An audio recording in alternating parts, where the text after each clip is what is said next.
Hello, ഇന്ന് നമ്മൾ ഉണ്ടാക്കാൻ പോകുന്നത് ഉണക്കച്ചെമ്മീൻ ചേർത്തിട്ടുള്ള ഒരു ഒഴിച്ചു കറിയാണ് കേട്ടോ. അതിലേക്കായിട്ട് കുറച്ച് പച്ചക്കറികളുടെ കൂടെ ആവശ്യമുണ്ട് കേട്ടോ. അതിനായിട്ട് ഞാനിവിടെ കുറച്ച് പച്ചക്കറികൾ അരിഞ്ഞെടുത്തിട്ടുണ്ട്. ഇത് നമ്മുടെ വീട്ടിൽ പിടിച്ച പടവലങ്ങയാണ്. പിന്നെ കുറച്ച് മുരിങ്ങയ്ക്കയും അതുപോലെ തന്നെ കുറച്ച് ചക്കക്കുരുവും ഞാനിവിടെ അരിഞ്ഞു വെച്ചിട്ടുണ്ട് കേട്ടോ. ഇനി നമുക്ക് ആവശ്യത്തിനുള്ള പച്ചമുളക് എടുക്കാം കേട്ടോ. ഞാനിവിടെ ഒരു 3 പച്ചമുളക് എടുത്തിട്ടുള്ളൂ. എനിക്ക് എരിവ് കുറച്ച് മതിയേ.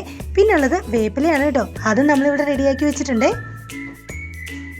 ഇനി ഒരു ചട്ടി അടുപ്പത്ത് വെച്ചിട്ടേ നമ്മൾ ഈ അരിഞ്ഞു വെച്ചിരിക്കുന്ന കഷ്ണങ്ങളില്ലേ, പടവളങ്ങയും മുരിങ്ങയ്ക്കയും അതുപോലെ തന്നെ പച്ചമുളകും ചക്കക്കുരുവും ഒക്കെ കൂടെ വേവാനായിട്ട് വെക്കണം കേട്ടോ. അതിനായിട്ട് ഇതാ ചട്ടിയിലേക്ക് ഇട്ടിട്ടുണ്ട്.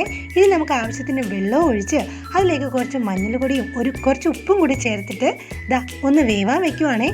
ഇനി ഇത് വേവാൻ വെക്കുമ്പോൾ തുറന്ന് വെച്ച് വേവിക്കരുത് കേട്ടോ. മീഡിയം ഫ്ലെയിമിൽ അതുപോലെ തന്നെ അടച്ച് വെച്ചിട്ട് വേണം ഇത് വേവിച്ചെടുക്കാനായിട്ട്. അപ്പോഴേ ഈ പച്ചക്കറിയൊക്കെ വേകുന്നതിൻ്റെ കറക്റ്റ് രുചിയും മണവും ഒക്കെ നമുക്ക് കിട്ടുള്ളൂ കേട്ടോ.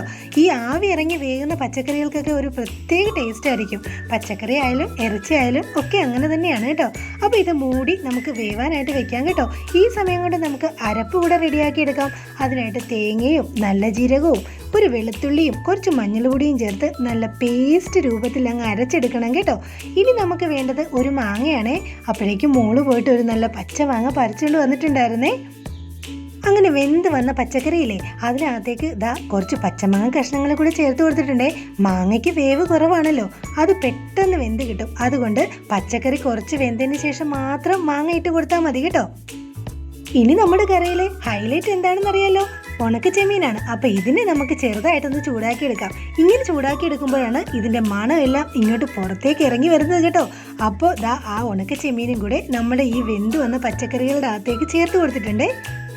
ഇനി ഈ വെന്ത് വന്ന പച്ചക്കറിയില്ലേ, അതിനകത്തേക്ക് നമ്മൾ ഈ ഇട്ട് കൊടുത്ത ഉണക്കച്ചെമ്മീനുണ്ടല്ലോ നന്നായിട്ട് ചേർത്ത് ഇളക്കി കൂട്ടി നന്നായിട്ട് മൂടി വെച്ച് വേവിക്കണം കേട്ടോ. അങ്ങനെ കുറച്ച് നേരം വെന്ത് കഴിഞ്ഞിട്ട് ഇതിൻ്റെ മൂടി ഒന്ന് തുറന്ന് നോക്കണം. അപ്പോൾ വരുന്നൊരു സ്മെല്ലുണ്ടല്ലോ, നല്ല ഉഗ്രനൊരു സ്മെല്ലാണ് കേട്ടോ അപ്പോൾ ഉണ്ടാവുന്നത്. ഉണക്കച്ചെമ്മീനും ഈ പച്ചക്കറികളും ഒക്കെ കൂടി ചേർന്നിട്ടുള്ളൊരു നല്ല മണമില്ലേ, അടിപൊളി സ്മെല്ലാണ് കേട്ടോ. വായിൽ വെള്ളം വരും അപ്പോൾ തന്നെ. ഇനി ഇതിനകത്തേക്ക് നമ്മളൊരു കാര്യം കൂടി ചേർത്ത് കൊടുക്കണം. നമ്മൾ നേരത്തെ അരച്ച് വെച്ചിരിക്കുന്ന അരപ്പില്ലേ, അതുകൂടെ ചേർത്ത് കൊടുത്ത് ജസ്റ്റ് ഒന്ന് തിളപ്പിച്ചെടുക്കുക. ഒരുപാട് അങ്ങ് തിളക്കണ്ട കേട്ടോ. അതിൻ്റെ പച്ചമണം ഒന്ന് മാറി കിട്ടണം. അപ്പോഴേക്കും ഫ്ലെയിം ഓഫ് ചെയ്യാവേ. ഇനി നമുക്കിതിനകത്തേക്ക് വറ പൊട്ടിച്ചുകൂടി ചേർത്ത് കൊടുക്കാം കേട്ടോ. ഇതിനകത്തേക്ക് വറ പൊട്ടിച്ചിരുന്നത് എന്തൊക്കെയാണെന്ന് അറിയാലോ. കടുക്, വറമുളക്, അതുപോലെ വേപ്പില, പിന്നെ ചെറിയ ഉള്ളി, ഇത്രയും ചേർത്ത് നന്നായിട്ട് വറ പൊട്ടിച്ച് ചേർത്ത് കൊടുത്തിട്ടുണ്ട്. വറ പൊട്ടിച്ചിട്ട ഉടനെ തന്നെ മൂടി വെക്കണം കേട്ടോ. എന്നിട്ട് സെർവ് ചെയ്യുന്ന സമയത്ത് മാത്രമാണ് ഇത് ഇളക്കി ചേർക്കാവൂ. അപ്പോഴാണ് അതിൻ്റെ രുചിയൊക്കെ അടിപൊളിയായിരിക്കുന്നത് കേട്ടോ. അപ്പോൾ എൻ്റെ കറി ഇഷ്ടമായല്ലോ അല്ലേ? ഈ കറി ഒന്ന് ചെയ്ത് നോക്കണം കേട്ടോ.